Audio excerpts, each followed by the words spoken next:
Hi friends, இன்றைக்கி பார்த்தீங்கன்னா ஒரு வ்ளாக் தாங்க பார்க்க போகிறோம். அதுக்கு முன்னாடி இப்போ தான் நம்ம சேனலை ஃபஸ்ட் டைம் பார்க்குறீங்களா, மறக்காம சப்ஸ்கிரைப் பண்ணி வச்சுக்கோங்க. ஸோ இது பார்த்தீங்கன்னா ஒரு குட்டி வ்ளாக் மாதிரி தான் இருக்கும். ஸோ இது பார்த்தீங்கன்னா மிஸ் ஆன கிளிப்ஸை ஃபுல்லும் நான் போட்டிருக்கேன், எடுத்தது ஃபுல்லாக.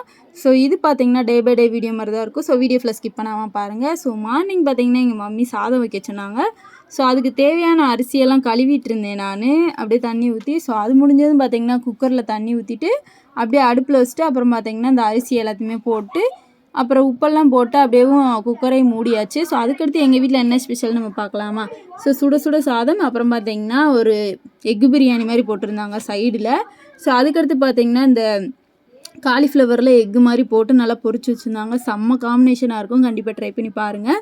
ஸோ அதையும் சாப்பிட்டு அப்புறம் பார்த்திங்கன்னா இது பார்த்திங்கன்னா அடுத்த நாளோட கிளிப்ஸு. இப்போ நான் குளிச்சு கிளம்பி பார்த்திங்கன்னா கிளாஸுக்கு தான் போயிட்டுருந்தேன். ஸோ போயிட்டு போகிற வழியில் அடிக்கிற வெயிலுக்கு ஜூஸை குடித்தோம். ஸோ அப்புறம் எங்கள் வீட்டில் என்ன ஸ்பெஷல்னு பார்த்தீங்கன்னா சாம்பார் தான். அதுக்கு தொட்டுக்க பார்த்தீங்கன்னா முருங்கைக்கீரை, அப்புறம் பார்த்தீங்கன்னா மீல் மேக்கர் ஃப்ரை வச்சுருந்தாங்க.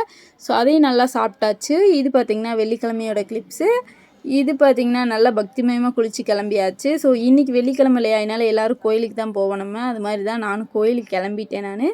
ஸோ போயிட்டு அங்கே போய் இருக்கிற எல்லா கோயிலையும் சாமியை கும்பிட்டு அப்படியே நானும் கிளாஸுக்கு போய் எல்லா ஒர்க்கும் முடிச்சுட்டு அப்படியே கிளம்பிட்டேங்க. ஸோ வர வழியில் பார்த்திங்கன்னா செம்ம வெயில். ஏன்னா இன்றைக்கி லேட்டாக தான் நாங்கள் போனோமா, செம்ம வெயிலுங்க, தாங்கவே முடியல.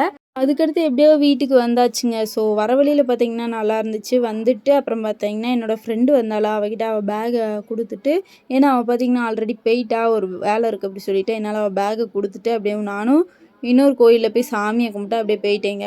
ஸோ அதுக்கடுத்து பார்த்திங்கன்னா ஒரு ஒர்க் இருந்துச்சா, அந்த ஒர்க்கு முடிச்சுட்டு அப்படியே வர வழியில் பார்த்திங்கன்னா ஜூஸ் வாங்கிட்டு வந்திருந்தேன். ஸோ இந்த பழ ஜூஸ் தான் வாங்கிட்டு வந்திருந்தேன். சூப்பராக இருந்துச்சுங்க, எங்கள் ஊரில் செம்மையாக இருக்குது. ஸோ நானும் எங்கள் மம்மியும் குடிச்சிட்டு இருந்தோம். ஸோ குடிச்சு முடிச்சுட்டு அப்புறம் பார்த்திங்கன்னா ஒரு குட்டி தூக்கத்தை போட்டாச்சு சாப்பிட்டு. ஸோ ஈவினிங் டைமில் பார்த்திங்கன்னா கோயிலுக்கு போனோம் அப்படிங்கிறதுக்காக எங்கள் வீட்டில் சாமி கும்பிட்றதுக்காக எல்லா பூவையும் கட் பண்ணி வச்சுருந்தேன். அடுத்து பார்த்திங்கன்னா எங்கள் சாமி ரூமில் எல்லா ஃபோட்டோவுக்கும் அந்த பூவை அப்படியே வச்சுட்டு விளக்கு போட்டு சாமியை கும்பிட்டாச்சு. ஸோ அப்புறம் பார்த்திங்கன்னா எங்கள் ஸ்ட்ரீட்டில் உள்ள கோயிலுக்கு போய் சாமியை கும்பிட்டு எனக்கு இந்த டே இப்படி தாங்க போச்சு. ஸோ உங்களுக்கு எப்படி போச்சுன்னு சொல்லுங்கள். இந்த வீடியோ பிடிச்சிருக்கு, நம்பரே பிடிச்சிருந்தா மறக்காமல் நம்ம சேனலை சப்ஸ்கிரைப் பண்ணிக்கோங்க, லைக் அண்ட் ஷேர் கமெண்ட் பண்ணிக்கோங்க. பாய்.